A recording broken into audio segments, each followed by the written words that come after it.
Hello friends, എന്തൊക്കെയുണ്ട് വിശേഷം? സുഖല്ലേ? ഞാൻ കഴിക്കുന്നത് മന്തിയാണ്, വീട്ടിലുണ്ടാക്കിയ മന്തിയാണ്. നമ്മളിത് വീട്ടിലുണ്ടാക്കിയതാണ് കേട്ടോ. ഇത് വളരെ സിമ്പിളായിട്ട് നമുക്ക് വീട്ടിൽ വെച്ച് ഉണ്ടാക്കാൻ പറ്റും. ഇത് എങ്ങനെ ഉണ്ടാക്കി ഞാൻ നിങ്ങൾക്ക് കാണിച്ചു. അതിന് വേണ്ടിയിട്ട് നമ്മൾ ചിക്കൻ നന്നായി കഴുകി വൃത്തിയാക്കി വെച്ചിട്ടുണ്ട്. ഇതിനാവശ്യമായ മറ്റു സാധനങ്ങൾ: സവോള, വെളുത്തുള്ളി, ഇഞ്ചി, കറുകപ്പട്ട, ഗ്രാമ്പു, ഏലക്കായ, മല്ലിയില, പുതിനയില, പച്ചമുളക്. പ്രധാനമായി വേണ്ടത് മാഗി ക്യൂബ്. വെളുത്തുള്ളി ഇഞ്ചിയും മിക്സിയിലിട്ട് അടിച്ചെടുക്കാം. നമുക്ക് പാകം ചെയ്യാനുള്ള പാത്രത്തിലേക്ക് ആദ്യം അരിഞ്ഞു വെച്ച സവാള ചേർക്കാം. നമുക്കിനി ചെറുതായി അരിഞ്ഞു വെച്ച ക്യാപ്സിക്കം, മല്ലിച്ചപ്പും പുതിനയും ചേർക്കാം. മാഗി ക്യൂബ് അതിലേക്ക് ചേർക്കാം. ഇനി നമുക്ക് അതിലേക്ക് ഗരം മസാലകളും പച്ചമല്ലിയും ചേർക്കാം.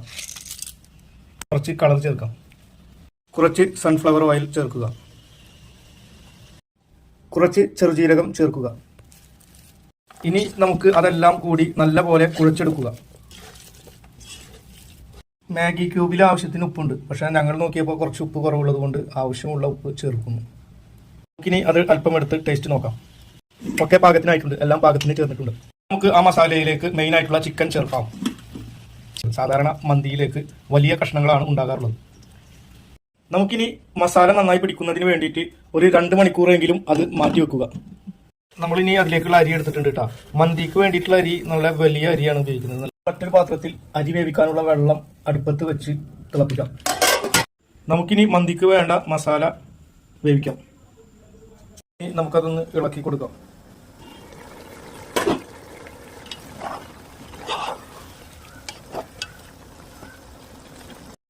വെള്ളം തിളച്ചിട്ടുണ്ട്. ഇനി നമുക്ക് അതിലേക്ക് അരി ഇട്ടാം.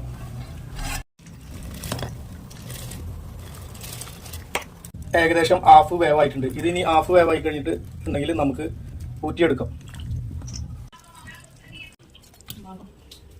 ചിക്കൻ വേറൊരു പാത്രത്തിലേക്ക് മാറ്റി വെക്കാം.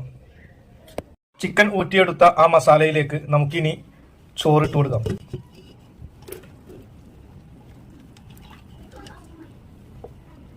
മിക്സ് ചെയ്യാം. നന്നായി മിക്സ് ചെയ്യാം. ഇനി അതിന്റെ മുകളിലേക്ക് നമുക്ക് മാറ്റി വെച്ച ചിക്കൻ ഓരോന്നായി ഇട്ട് കൊടുക്കാം.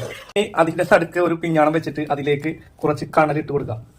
നമ്മൾ മന്തി കഴിക്കുന്ന സമയത്ത് ഒരു പുക സ്മെല്ല് അടിക്കാറില്ലേ, അതിൽ കുറച്ച് ഓയിലും ഒഴിച്ചു കൊടുക്കുക. ഇനി നമുക്കത് ചെറിയ തീയിൽ വെച്ച് ഒന്നും കൂടി വേവിച്ചെടുക്കാം. നമ്മളെ കുഴിമന്തി തയ്യാറായി കഴിഞ്ഞു. നമ്മൾ വീട്ടിൽ ഉണ്ടാക്കിയ കുഴിമന്തിയാണിത്. ഇത് സാധാരണ കടകളിൽ നിന്നൊക്കെ വാങ്ങിച്ച് പലരും കഴിച്ചിട്ടുണ്ടാവും. ഇത് വീട്ടിലുണ്ടാക്കാൻ പറ്റുന്ന ഒരു ഭക്ഷണമാണ്.